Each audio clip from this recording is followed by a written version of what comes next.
Bueno, y nos vamos a meter en la próxima entrevista y con nuestro próximo entrevistado, a quien lo primero que darle los buenos días y el feliz cumpleaños. Juan, gracias. Gracias por acompañarnos. Por favor, un gusto. Bueno, como hemos informado, la justicia justamente ordenó al Ministerio del Interior a través del Instituto Nacional de Rehabilitación que reubique a 150 privados de libertad, personas privadas de libertad de uno o dos de los módulos del módulo 8 del COMCAR, del ex COMCAR en realidad, debido a las condiciones en las que estaban recluidas estas personas. ¿En qué consiste el recurso que fue impulsado de habeas corpus, presentado? ¿Qué consecuencias hay si no se da cumplimiento a estas determinaciones que ha tomado la justicia? De estos y de otros temas vamos a hablar esta mañana con Juan Sereta. Juan, lo primero es, ¿cómo ustedes cómo llegan a tomar conocimiento de esta situación para, bueno, efectivamente plantear el habeas corpus y cómo se basa la decisión de plantear el habeas corpus? Bueno, nosotros en la Clínica de Litigio Estratégico, que es una asignatura de la carrera de abogacía, normalmente trabajamos con los estudiantes en cuestiones que tengan relevancia social y que estén vinculadas a derechos humanos. Y allí tenemos alianzas con distintos actores sociales con los que trabajamos. En este caso, uno de esos actores con los que tenemos alianzas es con el comisionado parlamentario para el sistema penitenciario, con Juan Miguel Petit, y somos de alguna manera, cuando él lo solicita, asesores técnicos o patrocinantes en procesos judiciales de derechos humanos que haya que plantear. Y en ese sentido, el comisionado viene haciendo una tarea de mucho tiempo, en referencia a todo el sistema, como es su labor, pero específicamente también respecto al módulo 8 de COMCAR. Hace 3 años y medio que viene trabajando, monitorizando, haciendo informes, relevamientos, etcétera, y utilizando toda una serie de herramientas que el comisionado tiene en su ley, administrativas, no judiciales, para mejorar, para promover los derechos humanos, que es su labor. Y bueno, cuando esas resultan infructuosas, tiene también dentro de sus caja de herramientas, digamos, en la ley del comisionado, la posibilidad de plantear acciones judiciales, ya sea acciones de amparo, denuncias penales o recursos de habeas corpus. En este caso, para nosotros para la facultad era muy interesante el desafío, porque el habeas corpus de este tipo, el habeas corpus correctivo, como se denominan estas acciones, es una creación novedosa. Ha sido incluido en nuestra legislación a partir de la sanción del nuevo Código de Proceso Penal. Por lo tanto, no hay... ¿No se había aplicado todavía? Yo conozco muy pocos casos. Nosotros creo que es la cuarta o quinta proceso que hacemos, pero no hay muchos antecedentes más. Sí en el mundo, sí en el derecho comparado, pero no en Uruguay. Por lo tanto, para nosotros, para la facultad, para los estudiantes, significaba un desafío interesante asumir un proceso nuevo, donde hay todavía muchas interrogantes sobre cómo funciona, cuestiones que han quedado en algunos detalles sin regular. Y bueno, y así se analizó con el equipo de comisionado y bueno, y se decidió presentar esta ¿Cuánto acción. hace que llegó el caso al equipo de la facultad? Es decir, ¿cuándo empezaron a trabajar? En realidad nosotros sobre el módulo 8 venimos trabajando hace tiempo, porque en el 2017 presentamos una acción de amparo. No existía todavía el habeas corpus de este tipo correctivo. Por el tema de la nutrición de los privados de libertad, o sea que ya veníamos conociendo a los estudiantes este año, los que ingresaron en este semestre, ya les instruimos y les repartimos los distintos informes que había hecho el comisionado, los informes anuales, los informes temáticos.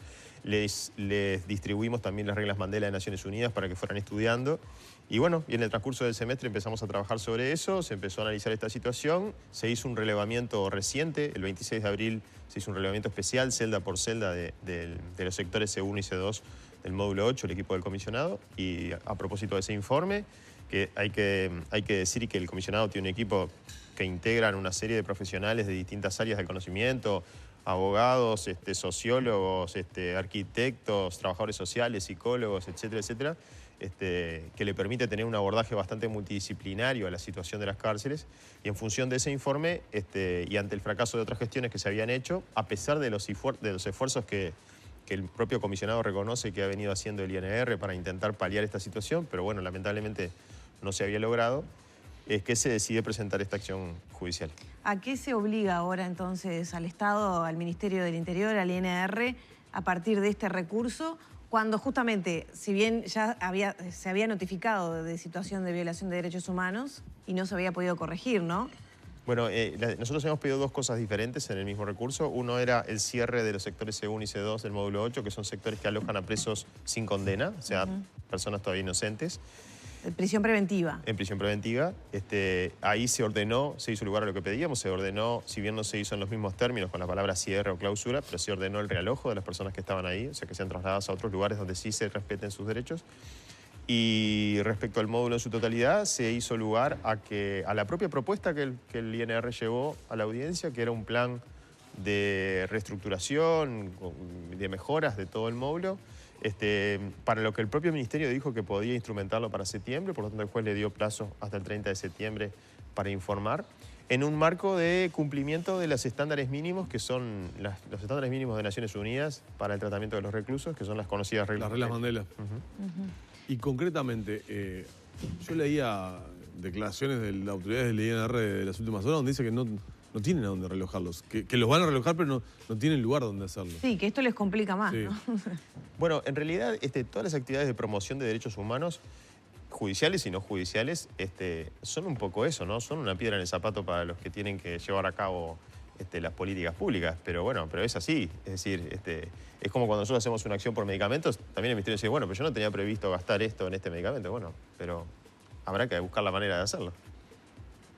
Juan, este tipo de mecanismo, a partir se presentó en el 2017 por situaciones distintas, ¿no? Obviamente, el tema de la situación de desnutrición de algunos privados de libertad, ahora por las condiciones de reclusión de estas personas, ¿podría llegar a ser una herramienta a emplearse con más asiduidad en política carcelaria donde los resultados son muy malos, claramente? Bueno, ya se había presentado uno para la situación del analfabetismo en el módulo 8 del CONCAR.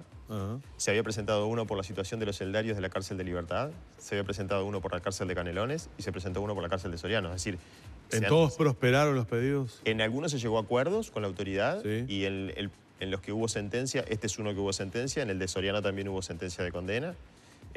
Yo creo que sí, no es un mecanismo para decir es la primer carta que se juega, es la última carta que se juega.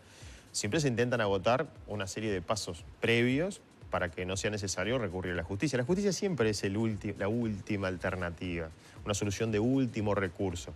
Y obviamente que no se va a pasar a utilizar esto como una forma mecánica, simplemente se hará en los casos en que los otros mecanismos no funcionaron.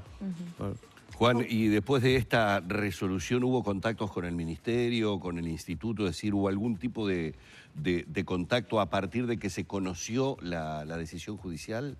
Sí, hay que destacar que a nosotros nos consta que las autoridades del INR ponen lo mejor de sí, muchas veces están limitados por recursos humanos, presupuestales, etcétera, pero que vienen intentando paliar esta situación y mejorarla.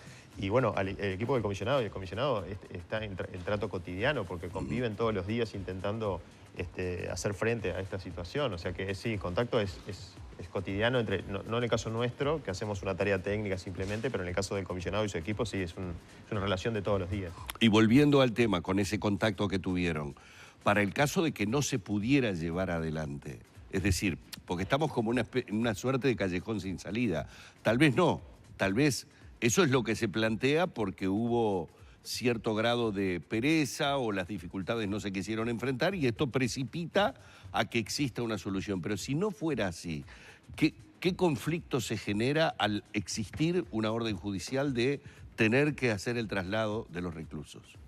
Yo, en primer lugar, creo que es algo que entiendo que genere dificultades, pero creo que se puede. O sea, no parece lógico pensar que un sistema que tiene más de 10.000 presos no pueda realojar a 120 o 140 personas. Me parece que genera dificultades seguramente, pero genera dificultades por la situación en la que estamos, pero no es algo imposible, no estamos pidiendo... Incluso en el planteo se hicieron peticiones prudentes, diría yo, porque no se pidió el cierre de una cárcel entera, ni se pidió el cierre del sistema penitenciario nacional. Simplemente se pidió algo porque se entendió que lo que se pedía era posible de cumplir. En estos tipos de procesos, como el habeas corpus, que no tienen una etapa de ejecución prevista en la ley, la sentencia no tiene un proceso que yo después pueda seguir para ejecutar, como puede pasar con un proceso donde se reclama una suma de dinero. Yo después tengo un proceso para ejecutar si no se cumple voluntariamente la sentencia. En general se aplica analógicamente la ley de amparo que establece la posibilidad de pedir multas diarias para los casos de incumplimiento. Yo estoy seguro que no va a ser el camino que se deba recorrer en este caso, que las autoridades van a encontrar la manera de cumplir y bueno, y lo van a hacer. Yo vi las fotos que forman parte de la carpeta y del expediente. Son realmente fuertes, ¿no? Las imágenes que se presentaron. Para mucha gente que obviamente no tuvo acceso a esas imágenes, ¿qué descripción podrías hacer de las condiciones en las que estaban estas personas como para que la justicia haga lugar a este pedido de habeas corpus? Bueno, la propia sentencia las relata en los considerandos.